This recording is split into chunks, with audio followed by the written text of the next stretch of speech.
Hello friends, আমি কৃষ্ণা আর তোমরা দেখছো কৃষ্ণার কুকিং অ্যান্ড ব্লগিং চ্যানেল। তো আজকে আমি একটা মাটনের ফেমাস রেসিপি নিয়ে চলে এসেছি। এই রেসিপির নাম হলো হান্ডি মাটন। তো চলো, এই মাটন রেসিপির জন্য আমাকে কিছু মশলা পেস্ট করতে হবে, তো আমি সেটা আগে করে নিই। তো আমি এখানে একটা মিক্সির জার নিয়ে নিয়েছি। এর মধ্যে দিয়ে দিয়েছি রসুন, আদা, কাঁচা লঙ্কা, পাকা লঙ্কা আর অল্প পরিমাণ জল দিয়ে আমি একটা ভালো পেস্ট তৈরি করে নিয়েছি। তো আমি এখানে একটা বাটি নিয়ে নিয়েছি। বাটির মধ্যে আমি মাংসগুলো নিয়ে নিলাম। মাংসগুলো কিন্তু আগে থেকে আমি ধুয়ে পরিষ্কার করে রেখেছিলাম। এবার ওই মাংসের মধ্যে আমি দিয়ে দিলাম পেঁয়াজ কুচি, টমেটো কুচি আর যে মশলার পেস্টটা তৈরি করেছি আদা রসুন লঙ্কা, সেই পেস্টটা দিয়ে দিলাম। তার মধ্যে দিয়ে দিলাম জিরে গুঁড়ো, ধনে গুঁড়ো, লঙ্কা গুঁড়ো, স্বাদ মতো লবণ, হলুদ আর অল্প পরিমাণ চিনি, আর দিয়ে দিলাম একটু গরম মশলা। এবার সরিষার তেল দিয়ে আমি ভালো করে মাংস, পেঁয়াজ, মশলা সুন্দর করে হাত দিয়ে মাখিয়ে নেব। এটা কিন্তু হাত দিয়ে সুন্দর করে মাখাতে হবে, যেহেতু মাংসটা কষানো হয় না। তার জন্য এটা যতটা মাখা সুন্দর হবে, মাংসের স্বাদও কিন্তু ঠিক ততটাই বাড়বে। তো দেখো, আমার মাংসটা সুন্দর করে মাখানো হয়ে গেছে। এটা আমি এখন ঢাকা দিয়ে 2 ঘন্টার জন্য রেস্টে রেখে দেবো। কমসে কম 2 ঘন্টা কিন্তু রেস্টে রাখতেই হবে। তো আমি 2 ঘন্টা পর ফিরে এলাম। যে হাঁড়িতে আমি মাংসটা করব, দেখো সেই হাঁড়িটা প্রথমে আমি একটু তাতিয়ে নিয়েছি সরিষার তেল দিয়ে।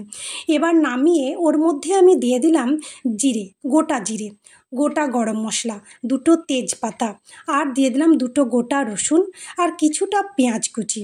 এবার আমি এটাকে একটা চামচের সাহায্যে ভালো করে নাড়িয়ে নেব। দিয়ে আবারও আমি গ্যাসের মধ্যে বসিয়ে দেব। দিয়ে বসানোর পর ভালো করে একটু নেড়ে চেড়ে আমি এর মধ্যে মাংস দিয়ে দিব। না, বেশি ভাজার দরকার নেই, 1-2 বার নাড়লেই হবে। তো আমি দেখো মাংসগুলো দিয়ে দিয়েছি। এবার ওই বাটিতে, যেই বাটিতে মাংসটা মাখিয়েছিলাম, সেই মশলা ধোয়া জলটা আমি দিয়ে দেব।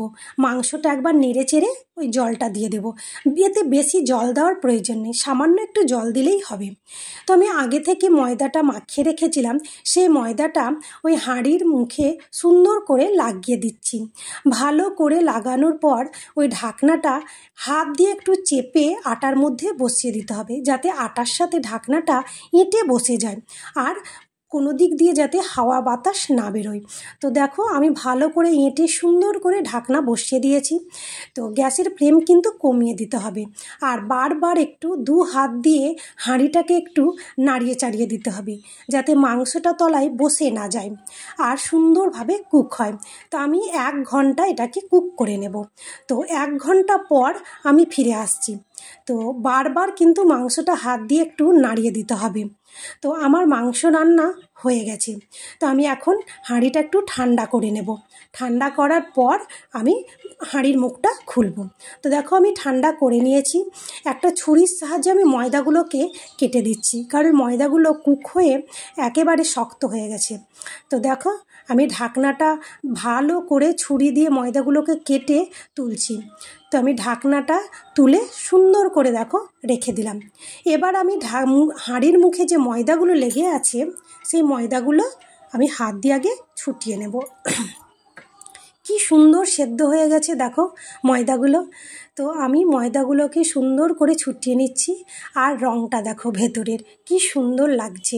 তো তোমাদেরকে চলো সার্ভ করে দেখাই। এবার বাটিতে দেখো, হাঁড়ির ভিতর দেখে হয়তো ততটা বুঝতে পারোনি মাংসটা কেমন হয়েছে। এবার বাটির মধ্যে দেখো কি সুন্দর দেখাচ্ছে মাংসটা। তো তোমাদের যদি এই রেসিপিটি ভালো লেগে থাকে, অবশ্যই কিন্তু একটা লাইক করবে, কমেন্ট করবে। আর যারা এখনও আমার চ্যানেলটি সাবস্ক্রাইব করোনি, তারা অবশ্যই কিন্তু আমার চ্যানেলটি সাবস্ক্রাইব করে নেবে। তো আজকের মতো ভিডিওটি এখানেই সমাপ্ত, আর তোমরা ভালো থেকো।